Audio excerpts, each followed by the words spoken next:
welcome to another video. This one is going to be a little bit different because before we apply full PPF to this 7 Series long wheelbase, we've actually got to take the PPF off first. So when I had a look at the car, it's definitely not the best PPF install I've ever seen. You've got a few bits which are pretty standard, like in here, it's like lifting on the inside edge, and then you've got dirt in here, which isn't great, but it's not like signs of a really, really bad install, like it's not horrendous. Then you start to get down here, you've got some pretty big gaps in the joins, and then it sort of just gets worse and worse the more you look. So this bit here is probably where the install has lifted in this corner here, and it's got dirt built up, so to get rid of that, they've trimmed it back, but like they haven't even trimmed it back in a straight line. It's like, it's a cut line there, and then they've started another line and joined it around there. So luckily they've matched it on both sides here, so you've got the same. Not great, but like I said, it's not a, oh my word, this is a horrendous install. It's a bad install, but it's not the worst. It's the worst I've seen with my eyes, actually, but it's not the worst I've seen online. I've seen plenty worse. Lifting on the edges, lifting up here, lifting quite badly on this corner here to the point where it's bubbled into the paintwork. Let's get this stripped off and then we can prep it.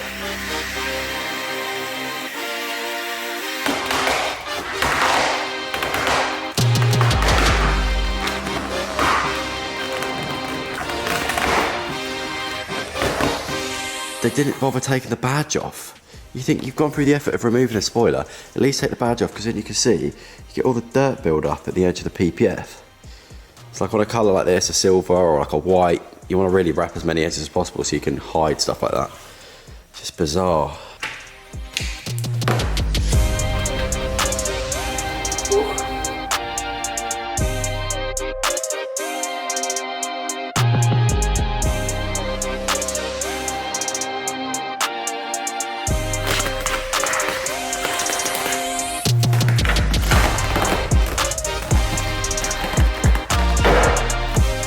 Now we've got all the PPF off, it's time to get the 7 Series outside, get it prepped up.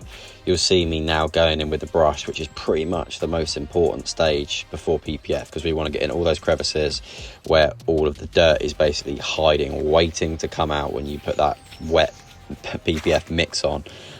So yeah, here's me washing down the car and getting it ready for the application. Bit of a booty shot, get the views up, you know. Back to the video, we're going inside now.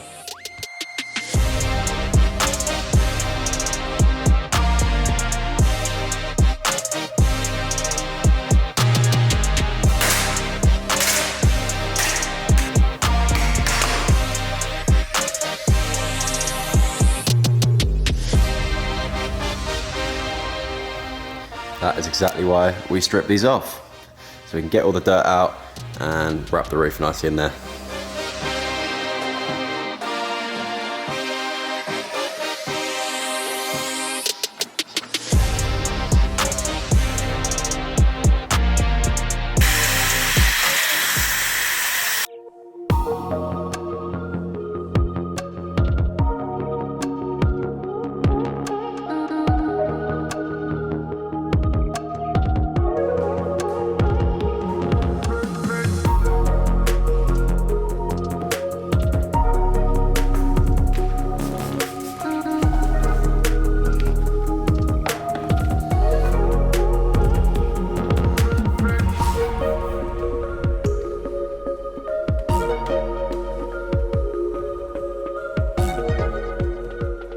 So I thought whilst this is playing, as I've got quite a lot of video where I obviously seem to crack right on with the job and didn't do much talking, I thought I'd do a little voiceover to explain a few bits that might be some potential questions. So you'll see here the steam in the background. It was quite cold in the unit when I actually started this car. It's funny because by the time I'd finished the car, it actually started to get a bit warmer. But the steam is great for basically heating up the film, making it a bit more stretchy, which means it's easier to maneuver into position. On stuff like this headlight, for example, you'd want to, once you've got like left side down, you want to heat it up and stretch it across. It's also really good for helping to hold the film in position, so that's why you might see me using steam sometimes, yeah, like this here. It's just in the winter the film is not as like moldable and stretchy and like soft as it is when it's heated, and obviously the there's like a difference in the way it's heated from the steamer versus like a heat gun. Heat gun obviously dries it out, whereas the steamer obviously, because it provides a bit of moisture as well, it just makes like the best insulation. Talking of best insulation, this is the trickiness of trying to install a rear 3/4 on a long wheelbase car by yourself. So folded it over to basically avoid it flapping around, and then I obviously then fold it back over across the A-pillar. Just now getting the key points locked in at the back so that when I work forward I can know it's all in the right place. And this was a nice little wrap here that I managed to adjust to the software just to get that bit really hidden, tucked into the back where the boot would go down. Yeah, this ended up looking really nice.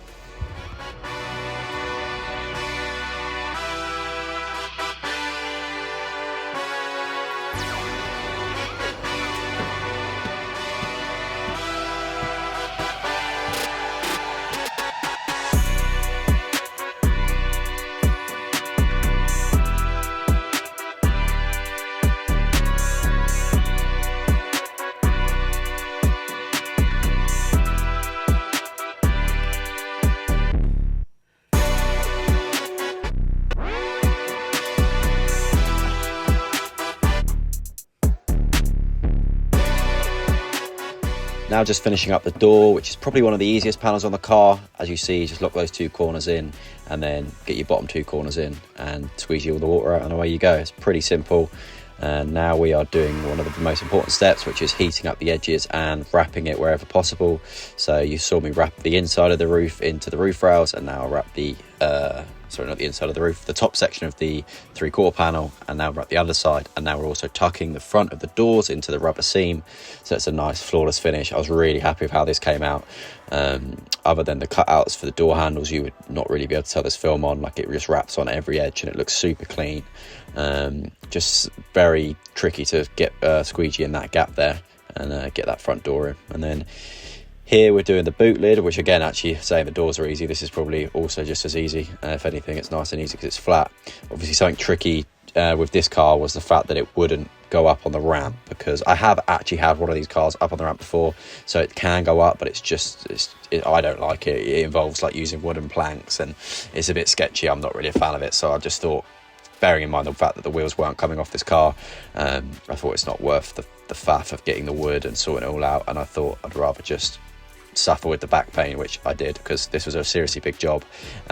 And it was annoying not having it at the right height, especially for stuff like the sills and even the doors. But you'll see in some angles I really like bending over, then I realised I spent half the day upside down and wonder why my back hurts. But it is what it is. Not many cars like this that can't fit on the ramp, so it's a rare occasion. Just finishing off this back section of the boot lid, you can see here as well, we wrapped it all the way in. I'm really happy with how this bit came out as well. Just a nice, really small wrap, just to get it so it's not a visible edge, and you have to have just enough film that it will actually grab on the inside as well. So just heating that up to warm up the glue and stick it all down. It looks lovely. So that is almost all of the PPF done on the 7 Series. Time to start building it back up, putting all the trim together, heating up all the edges and making sure everything is good to go.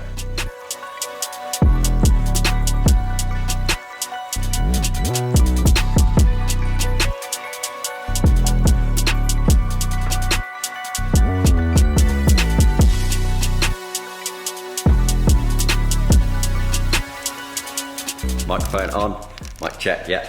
So that is the 7 Series long wheelbase complete. Probably the biggest car I've ever applied PPF to. Really happy with it. It was a great opportunity on this car to improve what wasn't a very good job, so that now the customer can be happy and sort of know what can be done with PPF if you've got the budget and the time to do it. So I will get some close-ups of some of the corners and stuff like that that I've sort of taken extra care on just to make as good as possible, and jump into the after shots. But thank you very much for watching this video, and I will see you in the next one. Please drop a like and subscribe if you're new, and go check out our last video on the GT3 RS, which is doing really well so far. Thank you. At the back of that, there's a load of red tape. I glued the spoiler back down, so I'm just holding that in place using this professional setup. To be fair, this is actually what they do at BMW to hold all like the body kits on as well, just while the double-sided 3M glue tape dries. Glue tape? Double-sided tape. I've got chewing gum in my mouth. Bad to talk on camera with chewing gum in my mouth.